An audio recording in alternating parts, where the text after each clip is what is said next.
Antropologia Teológica, capítulo 5 do nosso livro, A Queda do Homem. O homem vivia muito feliz no jardim do Éden, sendo apenas privado de comer da árvore do conhecimento do bem e do mal, para que não viesse a esquecer de sua dependência e obediência ao Criador. O não comer do fruto daquela árvore era uma prova a que ele era submetido, uma prova não impossível de se vencer. Era uma prova que não estava além do que Adão podia suportar. Essa é a promessa de Deus. Então eu pego nesse exemplo também, que nós estamos falando da provação do homem, para deixar claro que Deus, ele permite que o homem seja provado, ele permite que o homem seja tentado. Mas Deus sempre controla para nós não sermos provados ou tentados além do que nós podemos suportar. 1 Coríntios capítulo 10, versículo 13, o apóstolo Paulo diz: não veio sobre vós tentação, senão humana, mas fiel é Deus, que vos não deixará tentar acima do que podeis. Antes, com a tentação, dará também o escape, para que a possais suportar. Então, nós podemos ver isso até na história da igreja. Se for comparada à tentação que os cristãos passaram no período da igreja primitiva, e aplicar essa tentação, essa perseguição e tortura aos cristãos de hoje, por exemplo, aqui no Brasil, uma grande parcela dos cristãos, infelizmente, talvez negasse a Cristo. Então, Deus também permite a provação dentro do que o homem pode suportar. Se Adão se saísse bem na prova e permanecesse obediente e leal, desenvolveria seu caráter sempre em bondade, sem mancha, inocente. Uma vez provado na obediência, segue-se que poderia ter sido permanente. Ou seja, o que Deus permitiu que o homem fosse provado, você conclui que o homem poderia ter passado por aquela provação. Ele poderia ter vencido. Eva poderia ter vencido também aquela provação. Então, sempre que o homem erra, ele tem que olhar para esse ponto. Olha, se você errou, a culpa é totalmente sua. Vamos sempre descartar aquele pensamento que diz que o homem erra por ordem de Deus. Não, o homem erra por responsabilidade dele. Porque senão vai ter que chegar naquele segundo degrau da irracionalidade que eles dizem, que Deus ordenou que Adão pecasse, mas fez isso de maneira que Adão fosse o responsável. É muita irracionalidade. Não faz sentido isso. Por isso Deus não ordenou que Adão e Eva pecassem.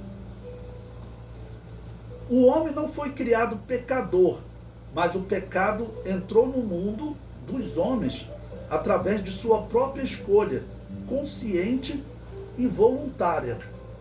Bom, acerca de ser consciente e voluntária, eu vou aproveitar para citar aqui para vocês uma doutrina que eu sempre repito, ela deriva do paganismo. Os povos pagãos acreditavam que os deuses determinavam o que acontecia entre os homens. Todos os povos pagãos acreditavam isso, romanos, gregos, não?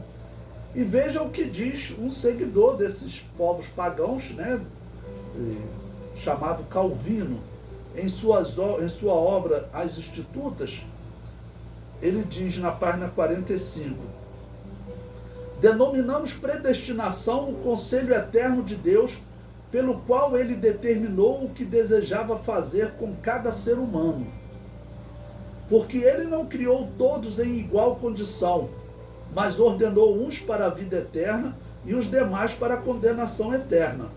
Assim, conforme a finalidade para a qual o homem foi criado, dizemos que foi predestinado para a vida ou para a morte. Ou seja, o que ele defende é que, aplicado a Adão e Eva, Deus, ele ordenou que eles pecassem para morrerem. O mesmo vai acontecer com Caim. E todos os homens, em qualquer momento da história, o homem vai acertar ou errar por ordem de Deus.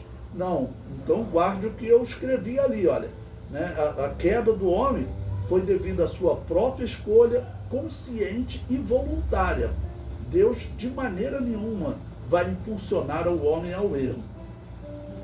Calvino prossegue: o mundo é governado pela providência de Deus, visto que tudo o que se faz depende da sua ordenação e do seu comando.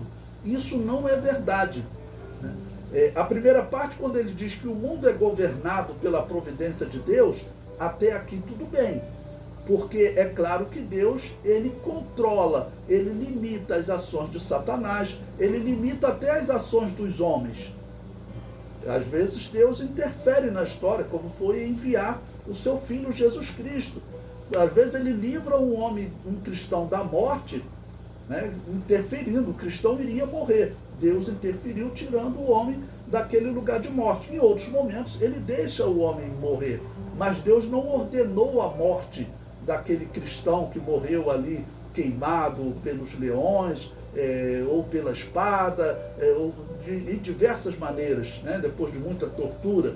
Deus não ordena isso. A providência de Deus existe, ele controla a história. O Império Romano, ele teve um limite para o que ele fez com os cristãos. Então isso mostra que Deus governa o mundo. Mas para Deus governar o mundo, ele não precisa determinar que o Estado Islâmico corte a cabeça de 70 cristãos. É isso que está errado, né? E ele ainda prossegue: portanto, se alguém nos atacar com o propósito de querer saber por que Deus predestinou alguns para a condenação eterna, sem terem feito nada para merecê-la, visto que ainda não existia, lhes perguntaremos, por outro lado, em que ele pensa que Deus é devedor ao homem, se acha que ele tem a sua natureza. Olha que resposta irracional. Então ele critica aqueles que questionavam, né? Os verdadeiros cristãos que questionavam os católicos eram mortos, né? Que esses cristãos eram chamados pelos católicos de batistas ou anabatistas, né? Batizadores ou rebatizadores. Era assim que eles eram chamados. Esse nome não tem uma ligação direta com o grupo hoje chamado batistas, mas tem uma ligação indireta, porque teve um batista chamado John Smith, o fundador da Igreja Batista. Ele foi aprender sobre o batismo infantil, a negação do batismo infantil entre os anabatistas. Ok? Então eles questionavam. Mas ele fala o seguinte, Calvino diz, qual é o questionamento? Eles dizem, olha, antes de Caim nascer, Deus ordenou que Caim matasse o seu irmão. Isso é um absurdo, irmãos. Não sei como alguém que se diz cristão pode pensar numa coisa dessa. Mas ele vai tentar responder. Ele fala o seguinte, ó, Deus não é devedor a você, Deus não tem que te responder isso. Eu concordo que Deus não é devedor a mim, e ele nem tem que me responder. A questão é que, na palavra que ele inspirou aos homens aqui no mundo, essa palavra deixa bem claro que Deus é benevolente e que ele dá ao homem a opção de seguir o caminho da salvação ou da condenação. Deus não determina que o homem siga o caminho da salvação e não determina que outro siga o caminho da condenação. Não, isso é a escolha do homem. Então, ele apresenta o questionamento e não responde o questionamento. Prosseguindo no comentário do nosso material didático, diz aí, Adão e Eva, os pais da raça humana, pecaram contra Deus e assim caíram da posição de favor e do estado de inocência em que foram criados. Eu separei Romanos capítulo 5, versículo 12, que diz, pelo que, como por um homem entrou o pecado no mundo e pelo pecado a morte, assim também a morte passou a todos os homens, por isso que todos pecaram. Né? Isso é chamado de pecado original. O pecado original de Adão, nós já nascemos com ele. Isso está claro na Bíblia. Em pecado me concebeu minha mãe.